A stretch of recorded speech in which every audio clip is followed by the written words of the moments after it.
How's it going, Corillo? My name's Alex and welcome to a brand new video here at Blue Cooper Motors. After almost a year of not making any content, I decided to resume what I was doing with the Mini Cooper. So today I'm gonna be adding its first performance mod, but also I'm gonna fix the trunk lift supporters because, as some might know, that didn't go well last time I tried. Don't tell me these aren't the correct ones, because that's gonna be so frustrating. Damn, this thing is not going in. So haha, funny joke. I bought the wrong one. That's why it won't go in. So yeah, let's start with that. Well, first I want to start with fixing the trunk lift supports. Not only because after more than a year of ownership, it has gotten more and more annoying every time that I have to use the trunk that it doesn't work properly, but also because I left my tools inside, so yeah, better to fix that first. I already put my trusty car cleaning brush to support the trunk while I fix it. I have my screwdriver as last time. Taking this out is fairly simple. There's literally a little tab in here that's holding everything together. So you only push this up.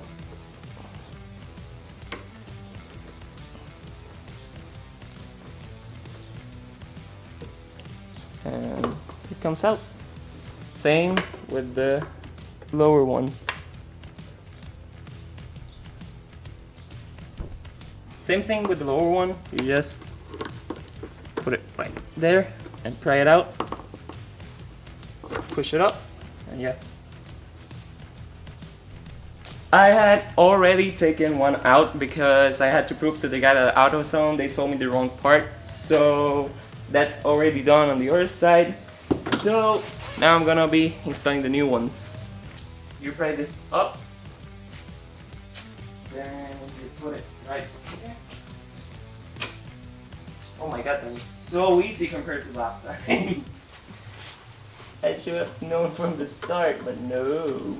I think one of the hardest parts of this install is gonna be putting that back there, because it's hard to keep prying while I put this on. Well, after shedding some tears, it's finally in there. Now I'm gonna do the exact same thing on the other side and I should be done.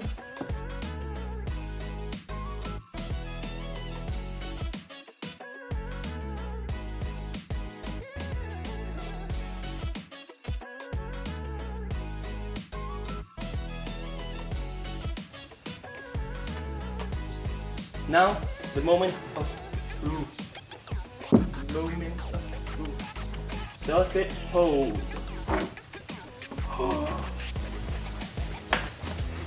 I finally have a working trunk. Yes!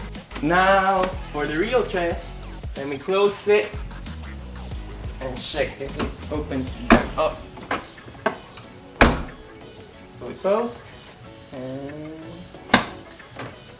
should open like an automatic door. So now that I finished fixing the trunk, I'm gonna be installing the Mini Cooper's first performance mod, which is this silicone air intake. So some advantages of this one over the stock one are that this one is way less restricted, so more air will be going into the turbo. Also, due to it being silicone, the temperature of the air going through it will be lower in comparison to the stock one, which means more power, and it will be eliminating any air leaks of the stock one because it is kind of beat up due to the years.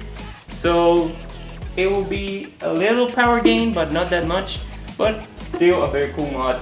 So this one I got off of Amazon. It was like 60 bucks. It actually was a birthday present from my little sister. I had it in the shopping cart and she got it for me. And it comes in a lot of different colors, like red, orange, black, camo, yellow. It comes in a lot of other colors, but I chose this one because it matches what I want to do with the car. And yeah, let's start the install.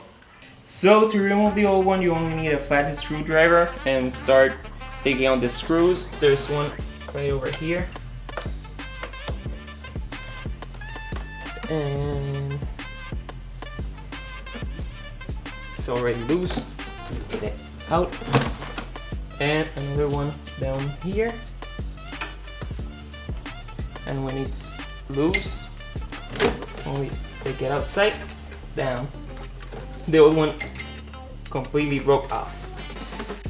So, for some reason, someone put a zip tie over the sensor of mine. So, that means I have to take this one completely out and then find some scissors to cut it, because that ain't coming out easily. It is out, but I need this sensor to put it on the new one. So yeah. Well, definitely the hardest part of the install is getting the air sensor out of the old one, because it takes a lot of pulling, and yeah, now I think it's gonna be worse because it's gonna be putting it in the new one. So I have this thing here, so it goes inside the pipe that goes into the engine, and now I get this thing over here. I need to put the couplers on, obviously. The new one comes with everything you need to install it, so I'm gonna be putting these things on so I don't have any leaks or any problems. This one goes here. The big one goes over here. This one I am not gonna use because the engine already comes with one. And this one's, I only need one of these to put it, no, two of these, one over the,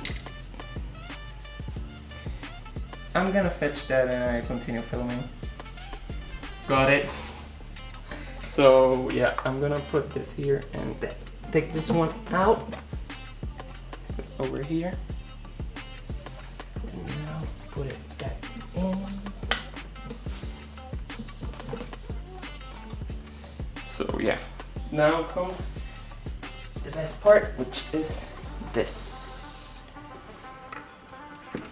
Right, slides right in there. This should slide right in here. It takes some pushing.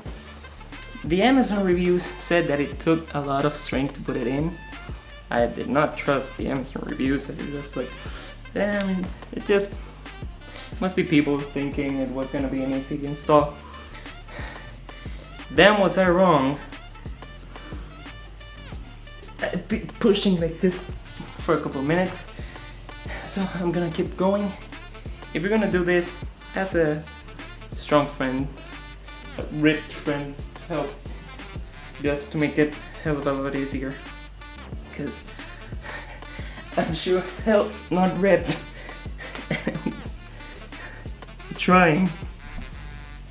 Well, after a lot of trial and error that took more error than trial, it's finally on. So there's no errors, so that's good. If you see how sweaty I am, that's because this was a 20-minute install supposedly, and it took 2 hours. So yeah, it took a lot of cutting, sweat, blood, but it's all now. It's all done now. So guys, it's actually been a couple of days since I filmed the rest of the video where I installed the lift supports and the intake on the car. But before ending the video, I wanted to give a little review of the intake. As I said before, the power gain was gonna be barely noticeable, like 5 horsepower at best. So if there's any power gain, I can feel it. So the most noticeable change with the intake, it's actually the sound, because before in sport mode I had to rev up to like 4,000 RPM almost just to hear the blow off sound of the turbo, but now just at 2.5, 3,000 RPM the sound is really clear. So that's good, because that means more air is getting into the turbo.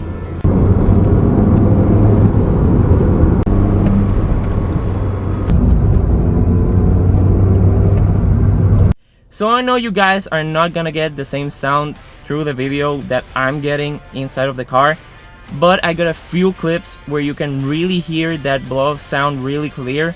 Also, I got a few videos of the tachometer, so you can see that right at 3000 RPM or a little bit up, it's right on the money to get those really nice low sounds. But guys, that's all for this video. So if you liked it, smash that like button, really help out a lot. If you haven't subscribed, go subscribe, and now that you're there, hit that notification bell so you don't miss any future uploads. And yeah, see you next time.